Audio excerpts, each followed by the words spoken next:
Aujourd'hui, j'ai envie de commencer cet épisode d'une manière très personnelle.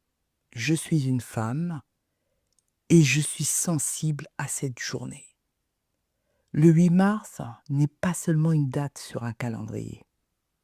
La journée internationale des droits des femmes est une journée mondiale, symbolique, qui nous rappelle que nous avons une place essentielle dans ce monde. Une journée pour rappeler nos luttes, nos droits, mais aussi notre rôle fondamental dans l'histoire de l'humanité. Parce qu'au-delà de tout, ce sont aussi les femmes qui donnent la vie et qui permettent à l'humanité de continuer à exister. Chaque année, le 8 mars, on offre des fleurs, on publie des messages. Mais peu de gens savent vraiment pourquoi cette journée existe. Derrière la Journée internationale des droits des femmes se cache une histoire de lutte, de grève et de courage. Une histoire qu'on ne vous a presque jamais racontée. Chaque année, le 8 mars, le monde entier célèbre la Journée internationale des femmes. Une journée pour reconnaître les réalisations sociales, économiques, culturelles et politiques des femmes. Mais aussi une journée pour rappeler que le combat pour l'égalité est loin d'être terminé. Mais au fond, d'où vient cette journée? Comment le 8 mars est-il devenu un symbole mondial de la lutte pour le droit des femmes?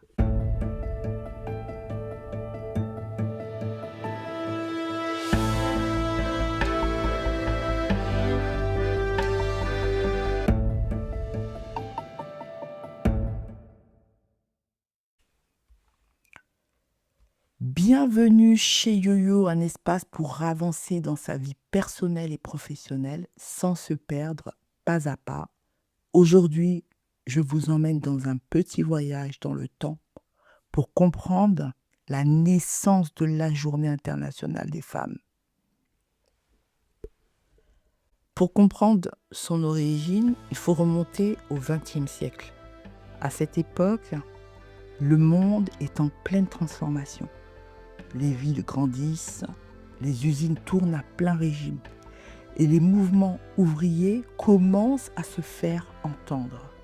Et parmi ces travailleurs et travailleuses, les femmes occupent une place importante, mais leurs conditions de travail sont souvent très difficiles. De longues heures, des salaires très bas et très peu de droits. En 1909, à New York, une première journée nationale des femmes est organisée par le Parti socialiste américain. L'objectif, c'est de soutenir les ouvrières du textile qui se battent pour de meilleures conditions de travail, des salaires plus justes et davantage de reconnaissance. L'idée d'une mobilisation plus large commence alors à émerger. Un an plus tard, en 1910, lors d'une conférence internationale des femmes socialistes à Copenhague, une militante allemande, Clara Zetkin, propose une idée simple mais puissante: créer une journée internationale dédiée aux droits des femmes. Son objectif est clair: permettre aux femmes du monde entier de se mobiliser chaque année pour faire entendre leurs revendications. La proposition est adoptée. Et dès l'année suivante, en 1911, plus d'1 million de personnes participent aux premières célébrations en Autriche, au Danemark, en Allemagne et en Suisse. Les femmes réclament alors des droits fondamentaux: le droit de vote, le droit au travail et la possibilité d'occuper des fonctions publiques. Au fil des années, la mobilisation grandit et traverse les frontières. Par exemple, en France, au début du XXe siècle, la loi considère les femmes comme des mineurs, des enfants. En 1907, les femmes peuvent dépenser leur salaire comme elles veulent. Plus besoin de demander l'autorisation à leur mari comme avant. En 1944, elles peuvent voter et être élues. Et à partir de 1965, elles travaillent où elles veulent, sans que leur mari donne son accord. En 1975, la loi autorise l'interruption volontaire de grossesse, l'IVG. Les femmes enceintes, sans l'avoir choisi, elles peuvent être aidées par un médecin pour arrêter leur grossesse. Et la même année, l'école mixte, filles et garçons, sont ensemble en cours. L'école devient mixte en 1975. En 2000, c'est la loi sur la parité. Il doit y avoir autant de femmes que d'hommes dans les lieux où on prend des décisions pour le pays. Aujourd'hui, la parité n'est toujours pas respectée et les injustices existent encore. Les femmes sont toujours moins bien payées que les hommes, même quand elles font le même travail.